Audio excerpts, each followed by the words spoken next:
that title for 24 years. This is one of the buildings you can go in today with the open house, but we'll figure out what you can actually access. I don't know if you can actually access the sky deck today, if that's open or not to the public. We'll figure that out. It's the height of modernism. It has that black steel and glass on the outside. That's the calling card of that modernist style of the 60s and 70s. Unlike a black box of the 60s, it does not have a common boxy rooftop. The building has multiple rooftops. See how the building tops out at multiple heights? Those multiple rooftops are the most distinctive element of the structure. That highest rooftop is very tall. That highest rooftop stands 1,451 feet tall, or 110 stories high.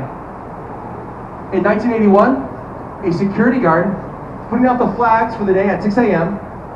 noticed a man dressed in a red and blue Spider-Man outfit climbing up the outside of the building. The security guard person noted against the glass, telling the man to stop climbing. That man did not stop climbing. That man was Spider-Dan. Spider-Dan climbed to the top of the tallest building in the world in 1981 using suction cups.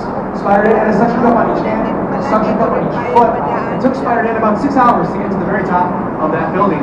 If you were wondering, Spider-Dan's outfit was custom made and it cost $500.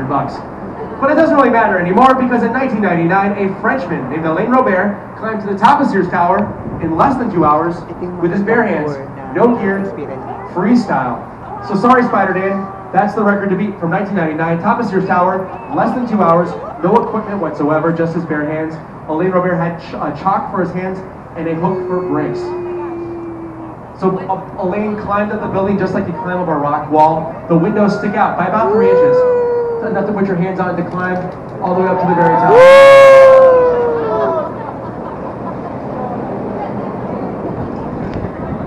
So sorry, Spider-Dan. What was that fell over? Yeah. So sorry, Spider-Dan, his record is destroyed. When Spider-Dan walked out the front door of Sears Tower that Memorial Day, 1981, the day he climbed the building, Spider-Dan was met by a very unhappy chief of the Chicago Fire Department. The chief of the Chicago Fire Department told Spider-Dan in language I'm not going to repeat on our tour today, it's a family tour, never climb a tall building in Chicago again. Jackson Boulevard. Predictably, Spider-Dan climbed the John Hancock building 6 months later, Veterans Day, 1981. This time, the fire chief was very annoyed.